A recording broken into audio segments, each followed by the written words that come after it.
Hey, hello you guys, and welcome to this new edition of Lectio Musica, the place for great lyrics, great music, and great meaning. My name is Guilain Prince. I'm a Franciscan friar from Canada, and I love rock music for a long time, especially hard rock, metal, and prog. Once a week, I stop with you all, and I listen to one song, most of the time a song I never heard before. I react to the song as naturally as possible. And then, this is the first part of the video. The second part is that I give myself a few minutes. You have to know that I already looked at the words, the lyrics. I already know what the song is all about. Second section of the video, of this video, is to go a little bit deeper into the lyrics, trying to understand the lyrics. And I prefer to listen to the song before I do, I would say, a final statement on the lyrics, the meaning of the words. Finally, third section of this video, I will listen to a live version.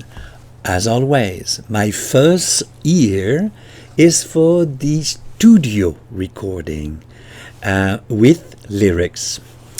My last hearing of the song is from a live show. So first it will be the studio version of 2008 from Dark Passion Play. It's the third song on the album. By definition, this album was recorded with Annette as the singer, so I'm really looking forward to hear it, because here's my situation. The song, I know it. I have heard that song in 2008 on the radio, and I was absolutely astonished by the song. And openly, I said to someone, a group of people in the car, I say, who writes music like this? And a friend of mine said, oh, this is a song from the latest album of Nightwish. I never heard of Nightwish before. And he said, I have the album at home, so would you like to hear it? So I said, oh, yeah. So I got the CD in 2008, and I listened to the album 4 times, maybe 5 times for some songs, but altogether it's 4 times. Never listened to the studio version since then. So 14 years ago, I heard that song. I liked it very much. It got me interested into Nightwish. I listened to the whole album, Dark Passion Play, and I remember very well telling to myself, this is an absolute gem. I remember. Why I didn't go back to Nightwish is, for me, beyond my understanding. But happily now, I go back vividly and happily to Nightwish. Now, I am also familiar with the recording in Wacken. And if I'm not mistaken, I'm not totally sure, this song is in Wacken. I will go, and I haven't chosen my video yet. I will do that in a second. I will take if I'm not mistaken, one of the live video presentation of the song is in Wacken, and it's with Floor. If I have heard the song, I think so, with Floor. I'm not sure, but one thing I know is I haven't seen any video of it, because the only time I watched Wacken, a part of the show I was present, but the other part of the show, it was playing in the background and I was doing something else. So altogether, it will be almost a new reaction, certainly a first reaction to a song I haven't heard for 14 years, and it will be probably a first reaction to the live video. I will tell you in all, I will become totally transparent. If I heard it, if I've seen it, I will tell you. But from my point of view, it will be the first time in 14 years that I hear the song, the original one, and it will be the first time I see the video of Wacken. So let's dig immediately in the studio version. There we are. Let's listen to this song. In 3, 2, 1.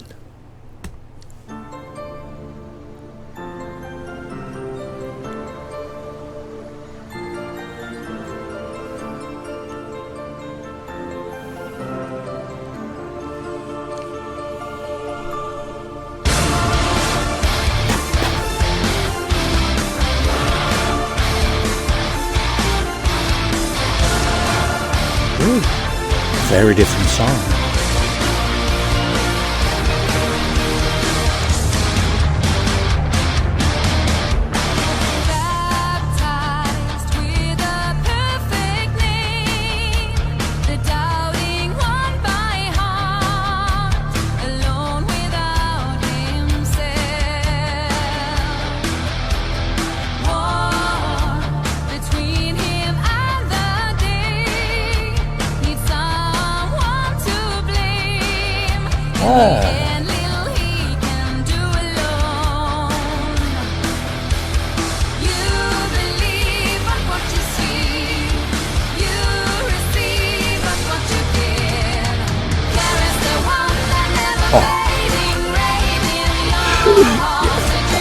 Fantastic.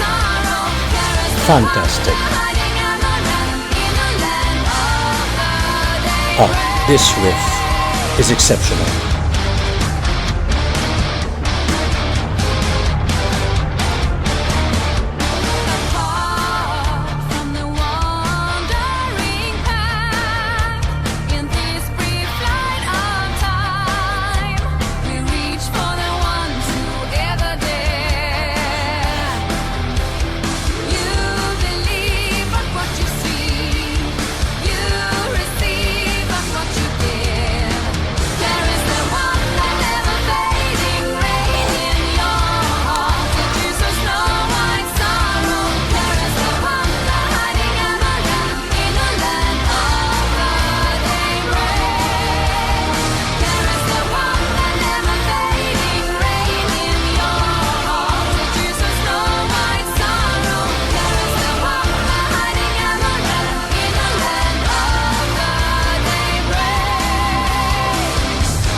Wow.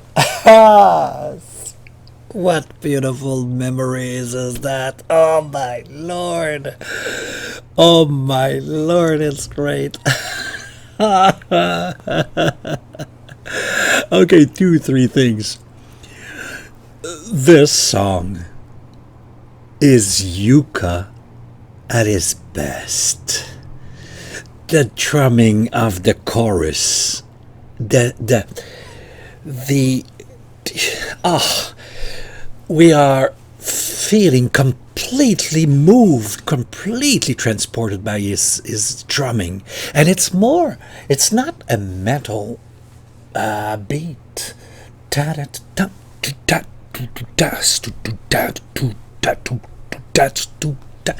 It's more of a hard rock beat with the very quality of yucca is enthusiasm.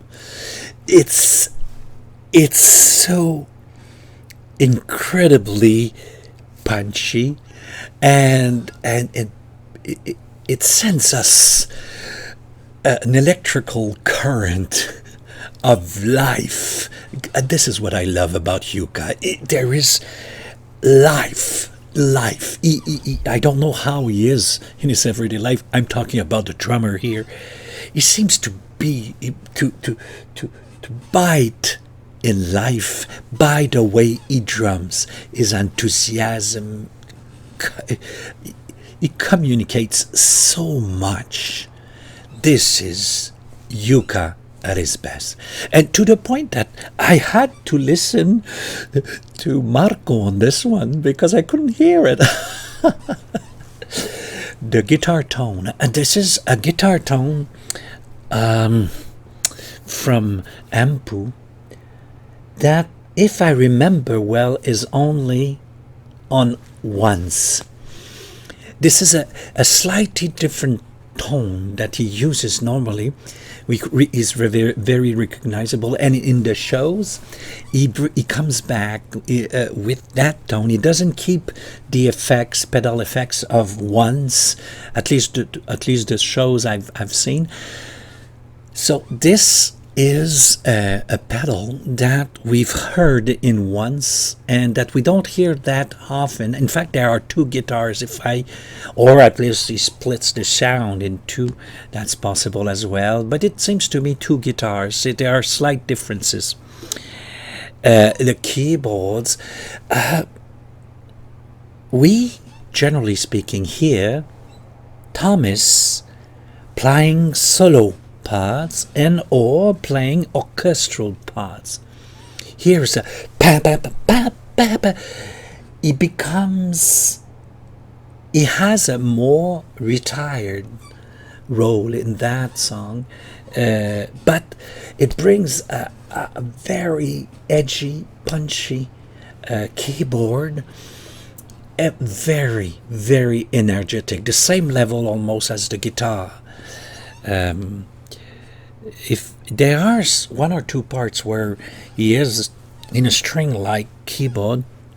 Now the voice, I have the same impression, for those of you who were with me with the last album of Epica, that Simone takes, for some song, a poppy voice. This is really the sound, a beautiful poppy, and I think, there's a clash. There's a clash between the I would say the metal band playing more in a hard rock mode. Not even hard rock only. The quality of the melody here is out of this world. I mean, there are not many bands in hard rock who can write that kind of melody. For those of you old beers like me, in hard rock, probably the band Triumph with Late on the Line and a few other, maybe Never Surrender, Magic Power.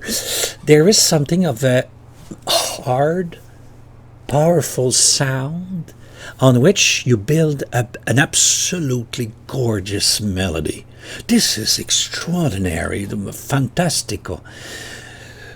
And the voice, well, what can you say about female voices in Nightwish? Like Tarja was so much a voice, a classically trained singer in a metal band. There is a clash.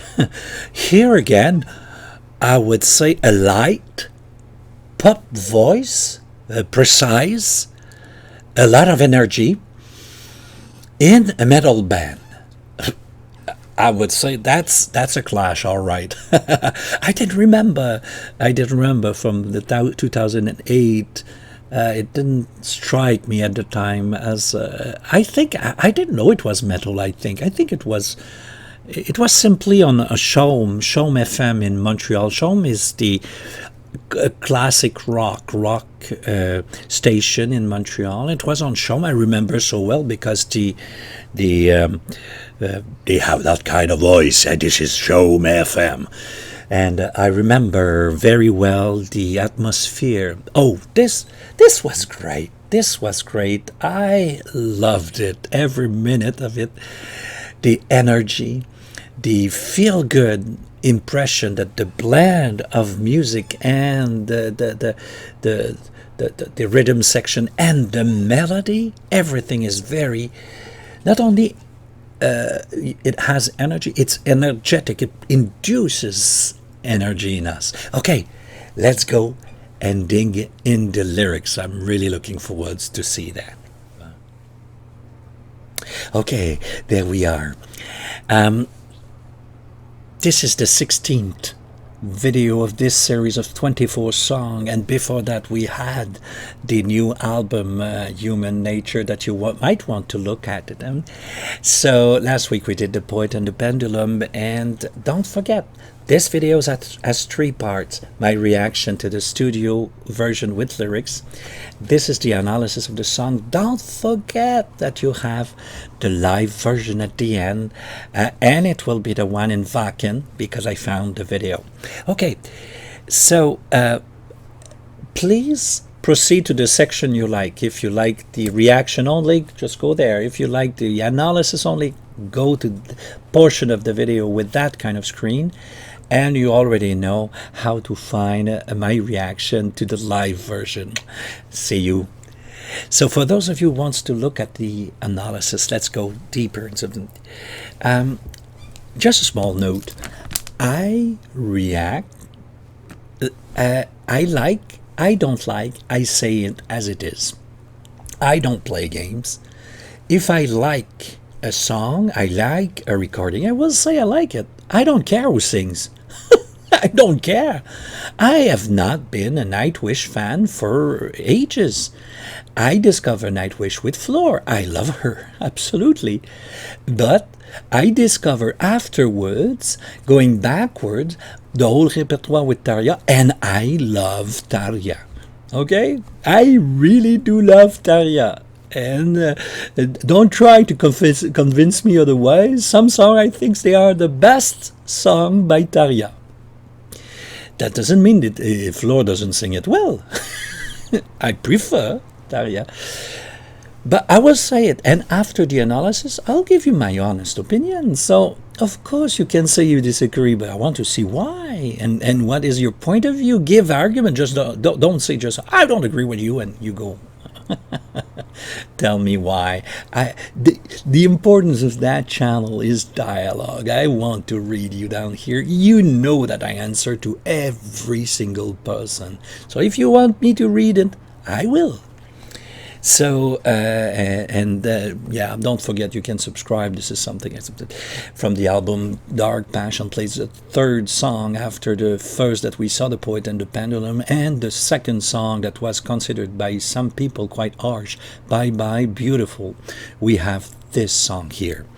It's the only song of Nightwish that I've heard on radio station in Canada, especially the rock station Chaume FM. I would say if it's not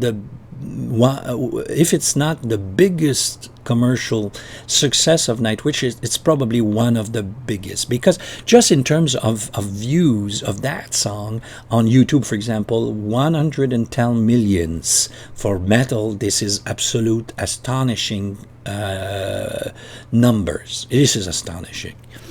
Now, I have, like I said, a clear memory of that song from the Passion Play 2008. I've been listening to it maybe 6 or 7 times. I haven't listened to it since though, but I heard Wacken in 2000, but I was not really, like I say, attentive. So I will probably, and it's for sure the first time I see the video, we will look at a little bit later. Let's go immediately to the first and second paragraph. So we would say in technical language, after a very powerful and lively introduction of few cycles, there arrives the 2 times the structure of a verse. So that would be AA. Baptized with the perfect name, the doubting one by heart, alone, without himself. War between him and the day needs someone to blame. In the end, little he can do alone. This is not obvious writing. I will give you my understanding, and of course I'm counting on you to add any information that you might have on these lyrics. Baptize with a perfect name. What is that perfect name? It can be 2 things. It could be amaranth, the name of the flower, which is the basis of the... but I don't know if you know that in the Gospels, the Apostle Thomas is the one who doubts. I don't know, but to me it would be as if the song is talking to Thomas, the doubting person, doubting in whom. That's what we will see. So I would tend to think that it is Thomas, but I don't think we can say that anybody has been baptized with the name Amaranth. That's why I tend to go on Thomas.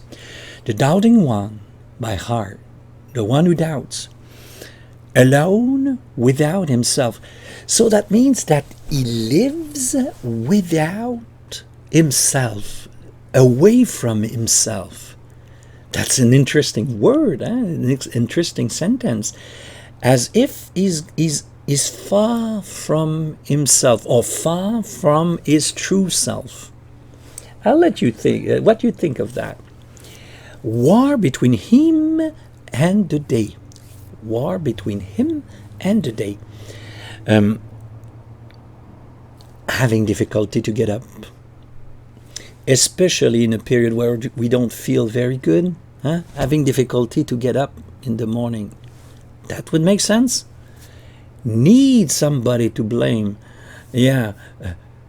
Angry when you get up, and you would like to have someone to blame, but in the end, you don't have. You are alone. We will sing the song. You are alone, so you have nobody to blame but you, in a way. So it's interesting. As you know, Thomas is the writer of music, the music and the word. He's talking to himself, in a way, through the voice of the singer. He's already, I think he's been doing that for a little while. Okay, let's go to the third paragraph. The third paragraph is what we call a pre-chorus. It prepares, it's a build-up towards the chorus. And I think it's the key of the song. You believe but what you see. You receive but what you give. You believe only what you see. This is Thomas in the scriptures. Happy are those who believe without seeing, is the beatitude that Jesus says after Thomas. So if you don't see, you don't believe, and if you don't give, you don't receive. That is very interesting. We will come back to this because this is genius writing. I think this song is beautifully written, evocative, not...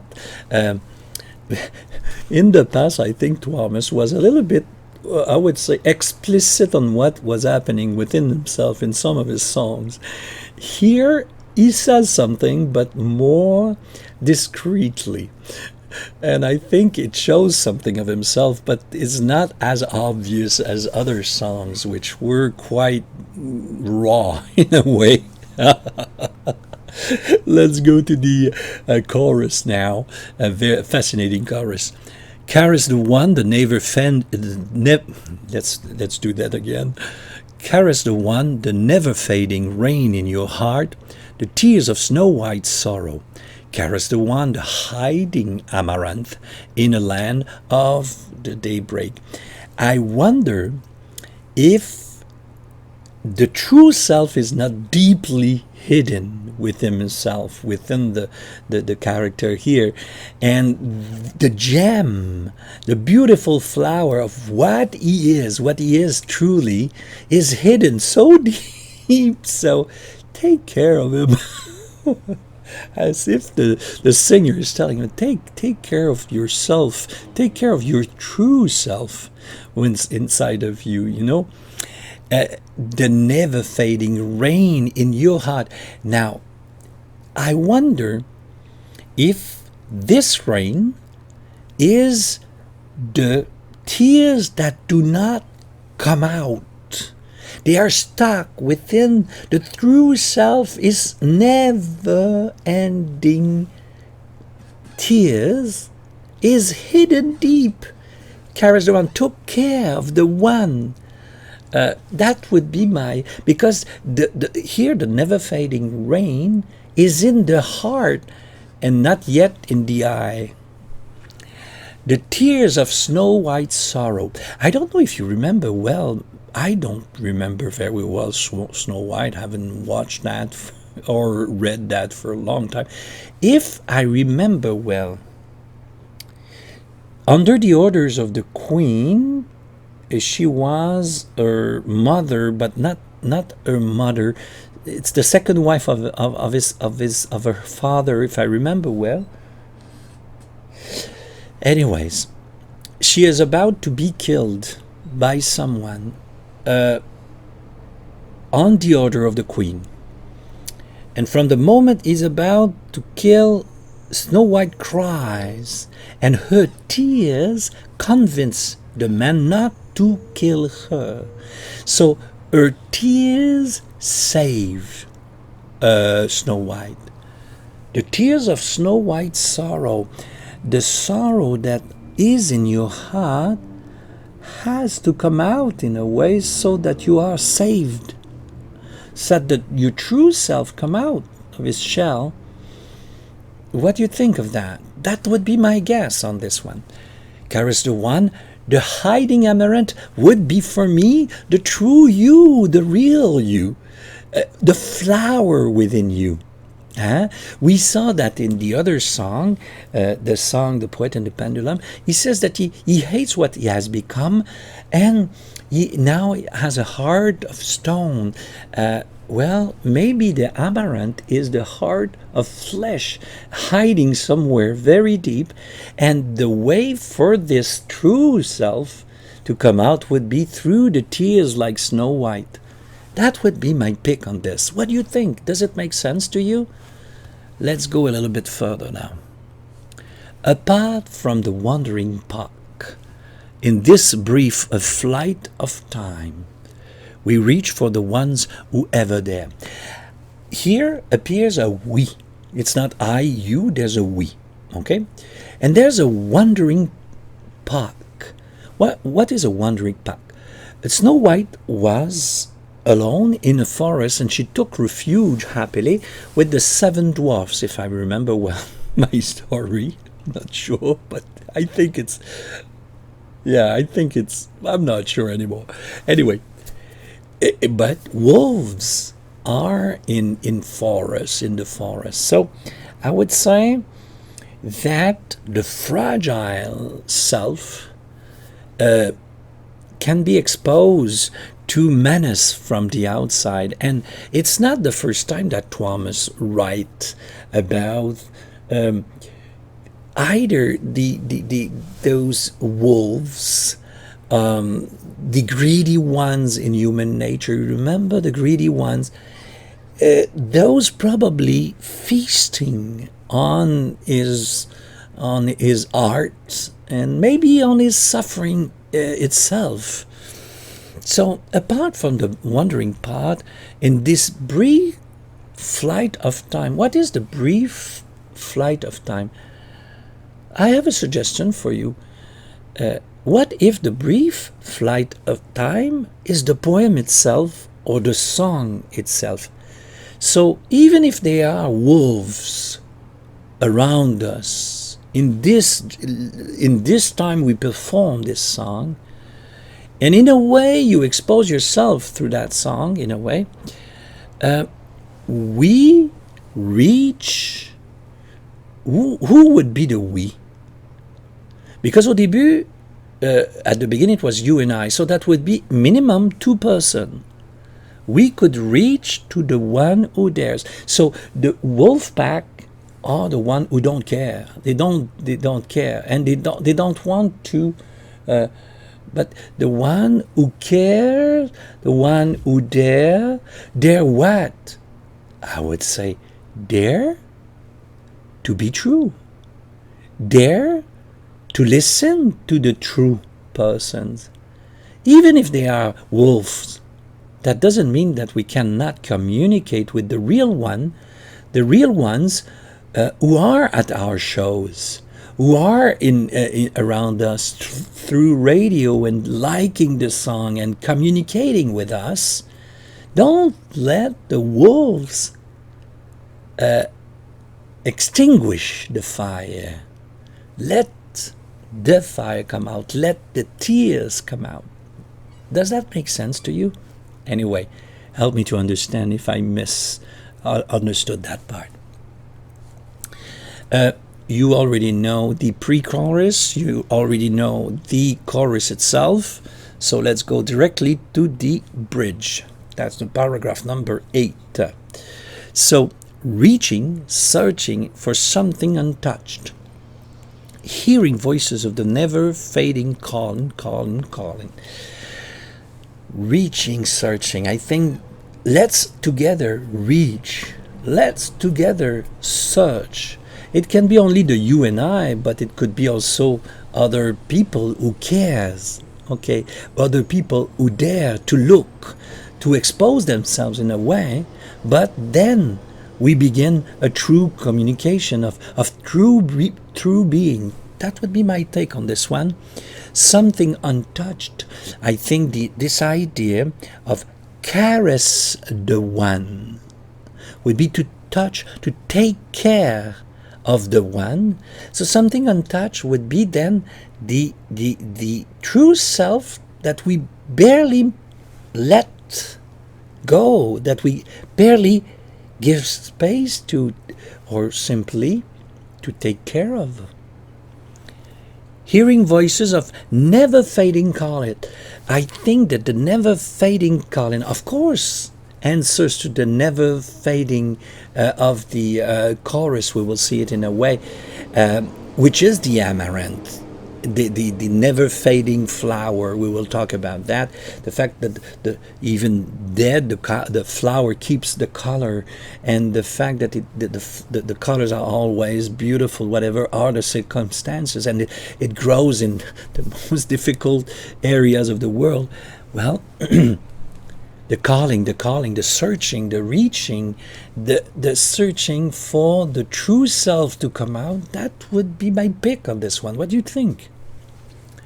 Let's go to the last section, which, well, that's simply the chorus. Again, the same as 3. The only difference is that the chorus, the 1, the never fading rain in your heart, the true self, is repeated, if I remember when the last part is repeated, if I'm not mistaken. But anyways, and now in the land of the daybreak, I want to make sure that at the beginning of the song the person couldn't stand the beginning of the day. Do you remember? Now in the land of the daybreak, but in the light, I would say, to bring into light the true self, will make you stop cursing everyone, and especially if you are all alone, you will stop being too alone, you know. And this is a song calling to all those looking for the true self of others, true self being also in pain. But the general feel of the song, and we will talk about this, and musically, melodically, it is gorgeous. Don't try to convince me it's otherwise. It's a lost cause. I remember someone saying or writing on my channel somewhere, "Oh, it's a commercial song." Hey, please. I have no interest in commercial value of the song. I'm only interested in the artistic value of the song, and this is a great song. An absolute gem of a song, extraordinarily written and composed. Musically, it's way ahead of many other songs of Nightwish, and even among some of the beloved one. It is, you can see A, B, C, A, B, C, D is the bridge, B, C, C. It's a simple format of verse, chorus, verse, pre-chorus, chorus, a bridge, both spoken bridge and musical bridge, and a final. But it doesn't mean it's a bad song because it's a simple structure, and doesn't mean it's a bad song because it had a commercial success. In fact, it can say exactly the opposite. Not all commercial successes are great songs, but sometimes they are. Some people, the population can recognize a very high quality in the content of the music, in terms of musicality, and in this case, no doubt in my mind, this is a beautifully written, all around beautifully written song. Music, lyrics, meaning. This is exceptional. I would put it very high. What makes that song quite unusual is that it has the power of metal, the energy of metal, and I would say the energy of Yuka as a metal drummer. But the very melodious lines give the very best. Never forget that pop music can give very great melodic line. This is one of them. So maybe some people will find it a little bit poppy, but to me it's because it's extremely melodious. You know, some people who likes metal, I hear them and they talk to me sometimes and they say, well, Nightwish, well, this is poppy metal. Are you serious? No, sir. This is not poppy metal. Nightwish is not poppy metal. It's melodious metal. Yeah, I agree. Melodious metal. But don't give these songs to any poppy singer. They will not be able to. It's not. There's a very good reason why you had Talia, and a very good reason why you had Floor. You have Floor. It's because I don't think a lot of poppy singers could sing those songs. So, my Lord, it's a catchy song. I listened to it 6 times 14 years ago, and I recognize immediately the chorus. Beautifully composed. The music is exceptional. Now, in terms of lyrics, it's an I and you song, and then it becomes a we. So, the singer, is talking to someone else. Probably Thomas himself. The we is probably the two together, but maybe it represents the band itself, trying to reach to those people interested in the true self, to live a true life. That would make sense to me anyway. It's a complex and beautifully written in terms of lyrics, evocative, poetic, beautiful song. I think we see Thomas as his best as an expert to make words that resound something very close to, from what I see, very close to ABBA. ABBA, they play on sonorities of the words And they are, for someone who is English speaking, they listen to ABBA and they say, "Oh, well, the words are not necessarily well written, but everyone in the world listen and sing those songs." You don't see why? You're not able to recognize that ABBA are experts in making sound with the words that fits perfectly the music. It's a matter of it's a very complex word. I won't say it in French for music, but sometimes a melody asks for a tina. And we say tessiture in French, but sometimes certain melodies and words, they call for an alto singer. This song is, the words, they say something sad in a way, loneliness, and so, but the words, they call for energy, a burst of energy, and in which the music, the rhythm section, completely transmit that energy. Get out of your shell. This is what the song says, is get out of your shell. It's a wake-up song. Oh, I probably made a mistake. Let's go back. Yeah. Complex, beautiful song. Expert in making. Oh no, that's okay. I was done. So, it's a wake-up song.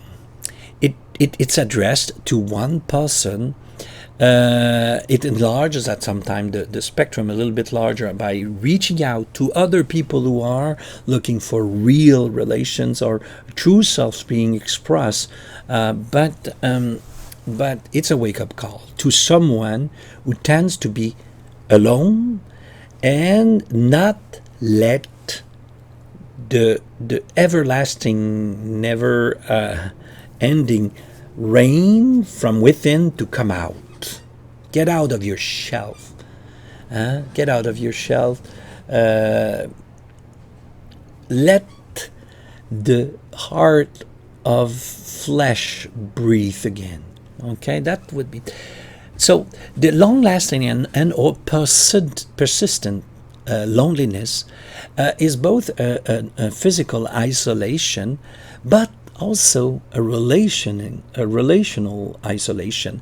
You believe but what you see, you receive but what you give. It means that there's nobody else around you.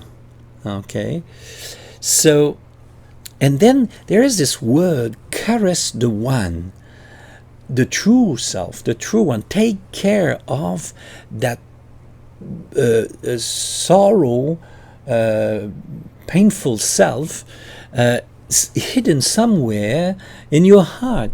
Let the tears fall from your eyes like Snow White, and you will get your life back.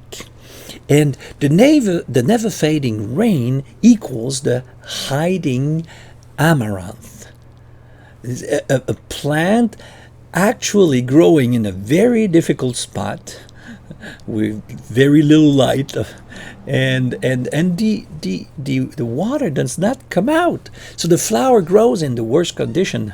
Happy thing, because if it was isolated like that, it could die normally, but now it's a tough flower. The real self is a tough flower, able to come back to life in surprising conditions. It even is synonymous of an immortal, by the way, in terms of symbol. Now, if you believe but what you see, if you receive but what you give, isn't that the time to cry, so that you see your tears and that you receive what you give? You give yourself, but you will receive yourself. You see? In giving and seeing, you receive and you believe. It's a great song. A great, great song. I'm extremely enthusiastic about that song. And the analysis is finished.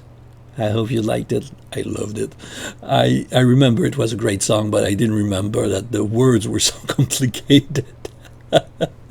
And I didn't remember that what was the topic of the song. So don't forget, next week will not be Amaranth. The next week song will be, give me just 1 second, the next week song will be 7 Days of the Wolves. It's 7 minute song. So as for now, we go, if you are happy with that, yeah, we're going to Wacken, a concert that I think a lot of people like, and I am included in that. We go to Wacken. I've never watched the video. I saw the music. I heard the music, never watched the video. And I'm certain that I will absolutely enjoy that song. So let's go. Are you ready? I am. Let's go and listen to this one in 3, 2, 1.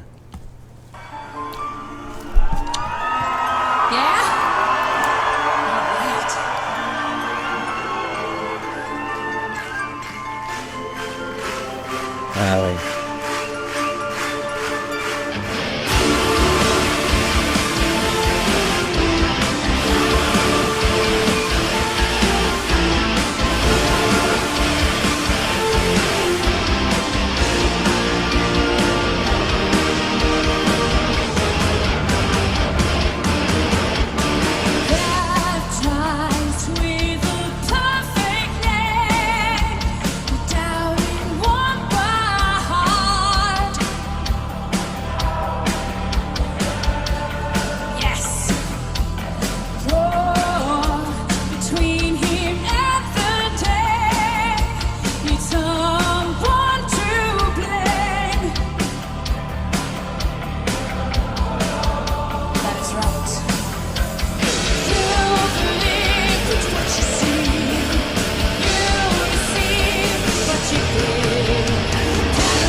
Oh.